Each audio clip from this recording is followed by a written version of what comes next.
আমার কাছে লিস্ট রয়েছে। বিজিবিএস করতে গিয়ে মমতা বন্দ্যোপাধ্যায় একটি ইভেন্ট ম্যানেজমেন্ট সংস্থাকে মোট 635 কোটি টাকা দিয়ে গেছেন। 635 কোটি টাকা একটি ইভেন্ট ম্যানেজমেন্ট সংস্থাকে। এরও তদন্ত হবে। তদন্ত শুধু নয়, মামলা আমরা করব এবং প্রয়োজন হলে মানি লন্ডারিং যারা ইনভেস্টিগেট করে তাকেই হ্যান্ড ওভার করব। আমরা ছাড়বো না, ছাড়ার জন্য তো মানুষ বসায়নি। পুষ্পাদের হালত তো দেখতেই পাচ্ছেন আপনারা। আমার 635 কোটি টাকা, বাপরে বাপ। ওই প্যান্ডেল করতে, খাওয়া দাওয়া করতে বা ওই গাড়ির কিছু ব্যবস্থা এইসব করতে 635 কোটি টাকা খরচ। হ্যাঁ, কি হয়েছে বিজিবিএসে? ওই যে বছরে একবার করে বিজনেস সম্মেলন করা হতো, তাতে কি হয়েছে? শুধুই তো ঘোষণা হতো এত কোটি টাকার বিনিয়োগ, মানে হবে বলা হতো, কিন্তু হয়েছে কোথায়? হ্যাঁ, শুধু অঙ্ক শুনতাম, কত কোটি বিনিয়োগের কারা কী সব প্রস্তাব দিয়েছেন তার একটা অঙ্ক শুনতাম, কিন্তু হয়েছে কোথায়? যেটা দেখতে পেতাম সেটা হচ্ছে খানাপিনা। এই যে আমি একটা ভিডিও দেখাচ্ছি, বিরাট করে সব খাওয়া দাওয়ার সব আয়োজন করা হতো। যতজন না বাইরের আসতেন তার থেকে বেশি এখানকার সব গণ্যমান্য, মানে টিএমসির সব গণ্যমান্য লোকজন সব ভিড় জমাতেন, খানাপিনা করতেন, এই সব করে হয়ে যেত। 2 দিন 3 দিন ধরে সব চলতো। কিন্তু রেজাল্ট কি এসেছে? বিনিয়োগ কোথায় কি হয়েছে? আর এর জন্যে 635 কোটি টাকা খরচ। হ্যাঁ,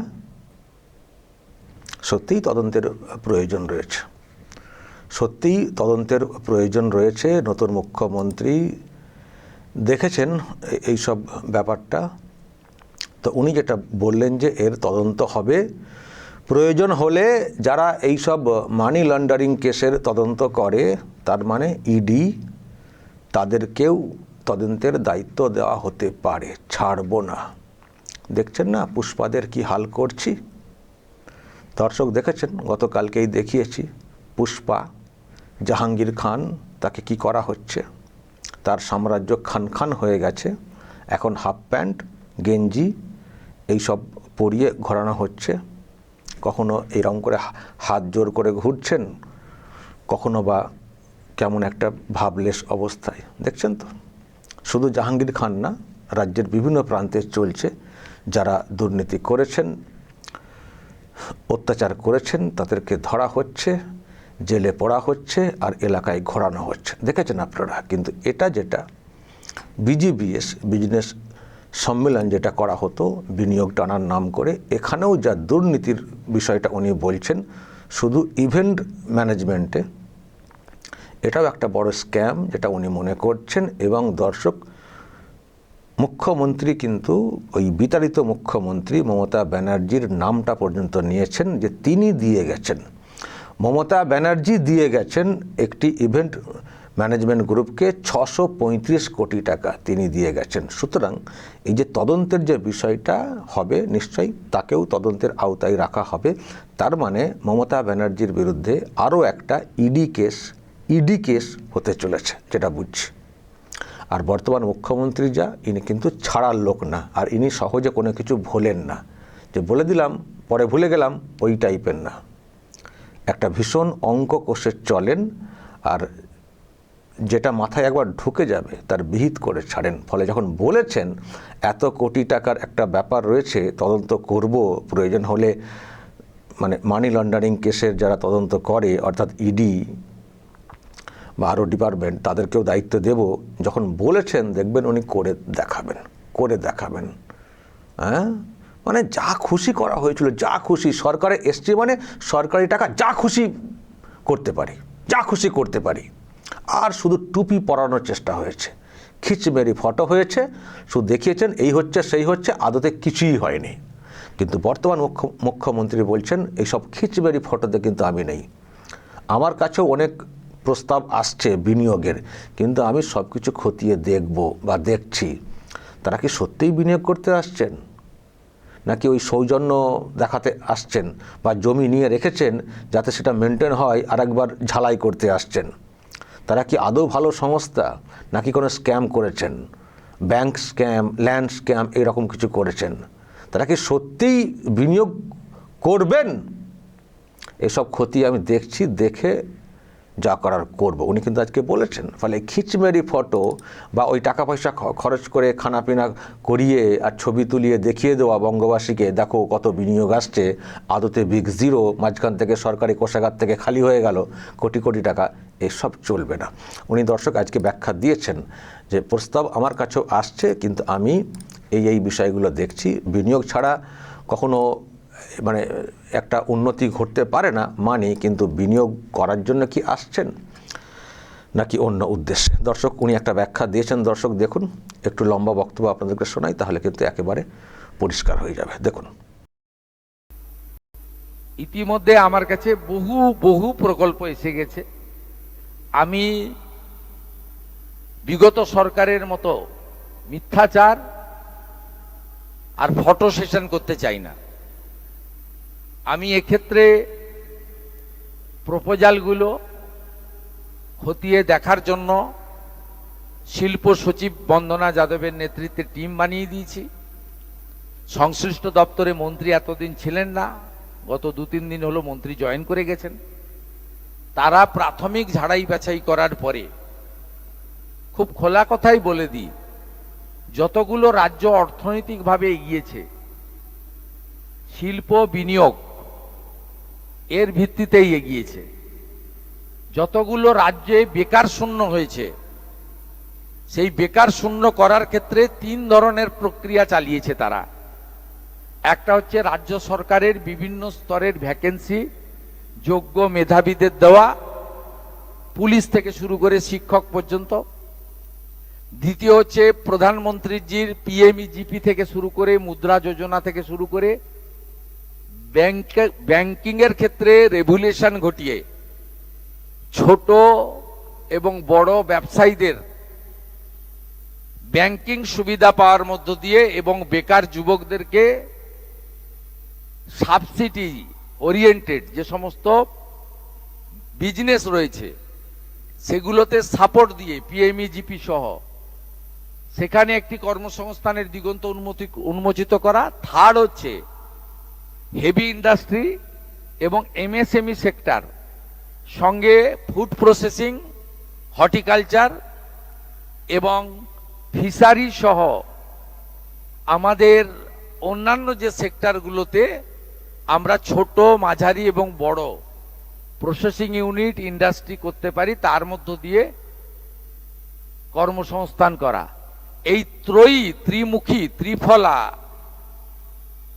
যদি কার্যক্রম করতে পারেন তাহলে কিন্তু আগামী দিনে বেকার সমস্যার সমাধান হবে, বাইরে চলে যাওয়া পরিযায়ী শ্রমিকরা রাজ্যে ফিরে আসবে এবং এই রাজ্যের যে বেহাল অর্থনৈতিক অবস্থা, রাজস্ব বৃদ্ধির সাথে সাথে আমরা এগোতে পারবো। আর যে কোনো বড় ইন্ডাস্ট্রি এলে নিজেরাই পরিকাঠামোগত উন্নয়ন করে, সেখানে সেতু তৈরি হয়, ব্রিজ নির্মাণ হয়, রেলওয়ে কানেক্টিভিটি বাড়ানো হয়, ওয়ার হাউস তৈরি হয়, এমনকি মেডিকেল ফেসিলিটিও তারা অনেক জায়গায় করেন তাদের বড় বড় ইন্ডাস্ট্রির ক্ষেত্রে। আমি প্রাথমিকভাবে কিছু কিছু কাজ করেছি, কিন্তু এত তাড়াহুড়া আপনারা করবেন না। আমরা দেখে নিতে চাই শুধুমাত্র মুখ্যমন্ত্রীর সঙ্গে দেখা করে ফুল দিয়ে ছবি তোলার জন্য তারা আসছেন না প্রকৃতপক্ষে কিছু করতে চাইছেন। প্রথমত, বিগত দিনে তারা যদি গুড বিজনেস প্লেয়ার হয়ে থাকেন, ব্যাংক ফ্রড করেছেন কিনা, ল্যান্ড ফ্রড করেছেন কিনা এবং তাদের বিরুদ্ধে কোন ধরনের মানি লন্ডারিং সহ তদন্ত চলছে কিনা, এগুলো দেখা আমার প্রাথমিক কাজ।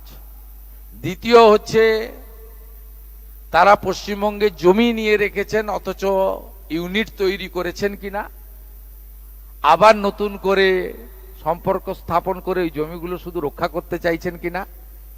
তৃতীয় হচ্ছে তারা আসছেন কাটসিমিট করতে না ডেস্টিনেশন বেঙ্গল একটা নির্দিষ্ট পরিকল্পনা নিয়ে আসছেন, যেখানে আমি তাকে 70 জমি তুলে দিতে চাইব। আপনি আগামী 22 তারিখের বাজেটে শিল্প সংক্রান্ত কিছু ইতিবাচক দিক আমাদের সরকারের দেখতে পাবেন। বাজেট যেহেতু গোপনীয় বিষয়, মন্ত্রগুপ্তির শপথ নিয়েছি, আগে আমি বলতে পারি না। স্বাভাবিকভাবে একটা আশার আলো আপনাদের দেখালাম, একটু সময় আপনারা দিন। দর্শক শুনলেন, ঠিকই করছেন, মানে সব খতিয়ে দেখা, ওই চিটিংবাজ কোম্পানি যেন এখানে না আসে। জমি জায়গা নিয়ে নেবো, কাজ করব না, ব্লক করে রাখবো, ব্যাংক ফ্রড করে চলে যাব, আর কর্মীরা যারা কাজ করবেন তারাও ফেসে যাবেন, আর অ্যাকচুয়ালি কোনো প্রোডাক্ট হবে না, বেকার হয়ে যাবে। এই সব না, প্রচুর হয়েছে আগের সরকারের আমলে, প্রচুর জমি জায়গা সব লুট করে নেওয়া হয়েছে। এই নিউ টাউন ওই সব এলাকা সহ বিভিন্ন জায়গাতে কম টাকায় জমি নিয়ে তারা কিছু কাজ করেননি, আবার অন্যভাবে অন্যদিকে সব বিক্রি করে যে কেটে পড়েছেন বা এখনও আছে, সেগুলোকে বজায় রাখার চেষ্টা হচ্ছে। ফলে এগুলো দেখবো যে যারা আসছেন প্রপোজাল নিয়ে আসছেন তারা অ্যাকচুয়ালি কেমন সংস্থা, সব দেখে শুনে ইনভেস্টমেন্ট যে ব্যাপার বা বিনিয়োগের জন্য জমি জায়গা যদি দিতে হয় সেটা দেবো। ওইসব চালবাজি চালাকি চলবে না। আর ওই ফটো তুলতে এসছেন, ফটো তুলে ছেড়ে দেবো ওরকম না, এসেছি বিনিয়োগ করবো মুখটা দেখিয়ে দিলাম ওরকম না। না কোনো পাবলিসিটি না আমি আমার করবো, না অন্য কাউকে করতে দেবো। সত্যিকারের প্রপোজাল নিয়ে আসুন, কাজ আগে সত্যি সিরিয়াসলি বিনিয়োগ করতে চান কিনা আগে দেখান, বা আগে দেখি, তারপর সেসব নিয়ে কথা বলবো। ওই লম্বা একটা লিস্ট বলে দিলাম, খানাপিনা করে খাইয়ে দিলাম, হয়ে গেল সম্মিলন, চলো কোষাগারের টাকা চলে গেল, এইসব চালাকি চলবে না। চালাকি আগের সরকার করে গেছে, যা করেছে তার হিসেব নেব, হিসেব দিতে হবে। আর অত টাকা কী করে খরচা হয় সেটাও দেখাতে হবে। ফলে সেদিকে তো তদন্ত হবেই দর্শক। যেটা বলছিলাম, মমতা ব্যানার্জির বিরুদ্ধে আরও একটা বড় তদন্ত হতে চলেছে, যা বুঝতে পারছি। আর দ্বিতীয়ত উনি যে মানে আশাটা দেখাচ্ছেন বঙ্গবাসীকে, বলছেন একটু সময় লাগবে, রাতারাতি সব কিছু হয়ে যাবে না, সেটা আমরাও মানি। কিন্তু উনি যে ভাবছেন এবং বাংলাকে ঘিরে যে আরও মানে বিনিয়োগকারীদের একটা আলাদা করে ইচ্ছে তাগিদ জন্মেছে, এটা কিন্তু পরিষ্কার। দেখা যাক, বাজেট তো পেশ হবে, আরও অনেক কিছু আমরা জানতে পারবো। তবে যেটুকু বুঝলাম এবং যে থিওরি উনি বলছেন, যেভাবে এগোই একটা রাজ্য, তারও একটা ব্যাখ্যা উনি দিলেন। তার মানে উনি এইগুলো ভাবেন, এগুলোতে বিশ্বাস করেন। তার মানে এই যে বাংলার সামগ্রিক উন্নতি এবং শিল্পায়ন বিশেষ করে, সেই সব নিয়ে যে এই সরকার ভাবছে অনেকটাই, সেটা কিন্তু পরিষ্কার। আর সরকার ভাবলে, সেগুলো করতে পারলে, ভাবলে শুনলেও ভালো লাগে, আর সেগুলো বাস্তবায়িত হলে ভাবলে শুনলে ভালো। বলতে আগের সরকার অনেক ভেবেছিল, কাজের কাজ কিছু করেনি, কিন্তু এই সরকার বলছে ওই সব না, কাজটা করে দেখাও। ফলে তার অপেক্ষায় আমরা রয়েছি, ভালো কিছু হোক রাজ্যের জন্যে, যাতে করে রাজ্যের এই যে বেহাল দশা যেটা হয়ে গেছিলো সেখান থেকে আমরা উঠে আসতে পারি। দর্শক বলবেন, এক হচ্ছে তদন্ত, দুই হচ্ছে ভাবনা।